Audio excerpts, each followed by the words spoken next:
I don't I know was whether going to you've say seen the nonsense, but it's not yeah. nonsense. I don't know whether you saw the stories. You know when he did his ACL at Spurs just before his Lazio move. Yeah, in the cup final. Yeah, I mean, he when you saw his recovery from that, you know, because like obviously that's where he broke his patella because he was doing too much on his ACL surgery. So you know you have to understand that, like I say, with all his troubles, I think the biggest problem with Gaza was his mindset, you know, and I think that's continued in his life. I mean, you know, I'd have loved. To have actually sat down. I mean, he's one of those lads that you really have to listen to understand now. You know what I mean? Because of the way he talks, it's very quick. It's very, you know, all conjoined at times. Another question here coming in from Choppy.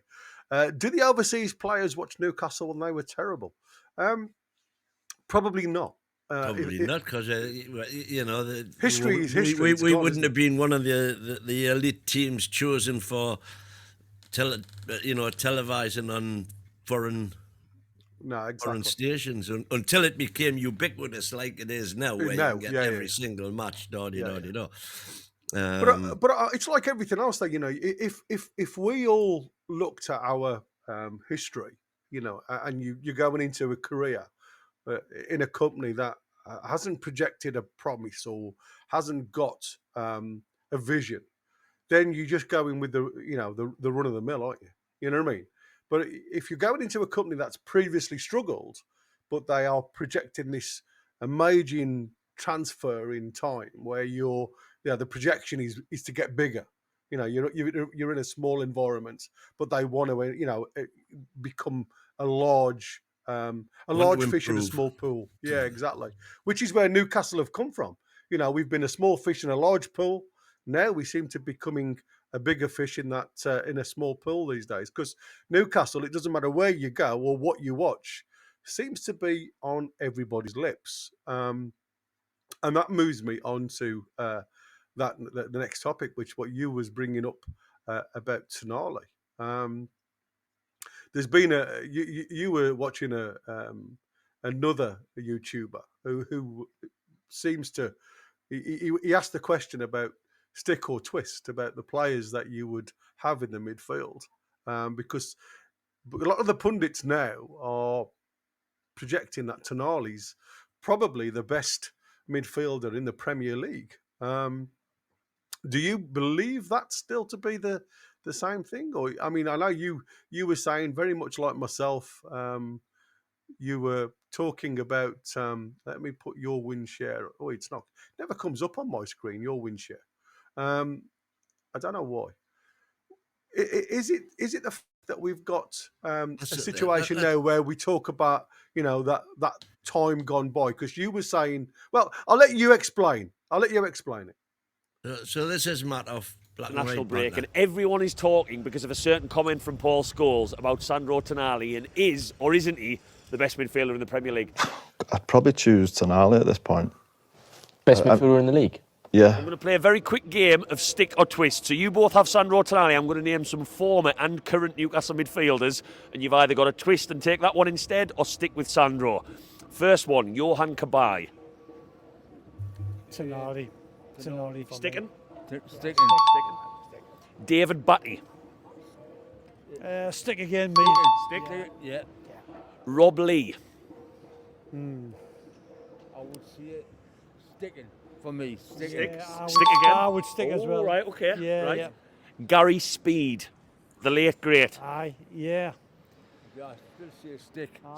Sticking with Sandro? Yeah, aye, Tonali, I think he's... and finally, Bruno, current. If you could only have one of the two, are you sticking with Sandro or going for Captain Bruno? No, Tonali again. Tonali all the way, right. Two massive Tonali fans here then. One of the best midfielders in the world. I love that. Yeah. So there we have it. And they went Tonali all the way, as did I, until we got to Bruno. And here's the thing. I would twist and I would have Bruno instead of Tonali. And that therein could lie my problem as depicted by lots of people. That I look at what Bruno has done for the club and the way he projects himself, and despite accepting that Tonali is technically the better player, you would say, and has, using your eyes, better games than Bruno, I would still pick Bruno for his loyalty and his commitment and his public statements and everything to do with all of that. And a lot of people could say I am wrong and parochial and stuck in my ways for having that opinion. And that if I was an elite club, you take emotion out of the equation and you simply pick the best player. And if you are picking on current form the best player,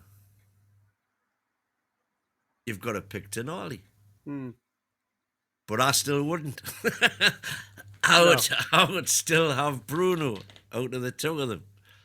Yeah, Now it's an interesting. I could be proven totally wrong, but the proof of the pudding for me will be when, as we all hope very shortly, once all the dust's settled on the new appointments and so on and so forth, when the dust settles and Tonali is offered, as he should be, a new contract, do we hear nothing about it other than the fact that, hey, fantastic news, Tonali's signed his been offered a new deal and he's signed it and he's with the club now for another 5 or 6 years, etc., etc., etc. Then I might change my tune. But until that happens, I'd rather have somebody who is 100% committed to this football club. And by the way, statistically, you could argue that Bruno's numbers are better than Tonali's in terms of, now they play different roles, obviously. And as you rightly say, Bruno, he ain't got the engine that Tonali's got. He hasn't got the recovery abilities that Tonali's got, etc., etc., etc. But I just love Bruno. There you go. No, It's out there. Shoot me down in flames. But that's the way I feel. And if that makes me happy to be second best, so be it. there's a couple of things. I mean, Kenny W was coming with one I was going to say. I'm going to put Kenny's on because there's no point in me saying it when Kenny said it. Did you not say to sell Bruno last year because he was easily to replace? I said it would probably be easier to find a player that can do what Bruno does than do what Tonali does. Okay. Yeah. Yet, despite all of that, I mean, that's the point I'm making. Listen, I'm knocking myself here. I know I am. Yeah. But that's just the way. That's the way I am. It's the way I feel. And now when we keep ourselves, no, we don't keep ourselves. Simple as. I mean, you're right when it comes to, you look at stats and stats. Bruno does come out on top with a lot of the stats, but we're all fans at the end of the day, and we've often seen it's not about winning; it's about trying, isn't it? You remember that big flag that was always out. We don't want a team that wins or something stupid like We that. don't wasn't it? demand a team We that don't wins. We We don't demand demand a team that that tries. tries.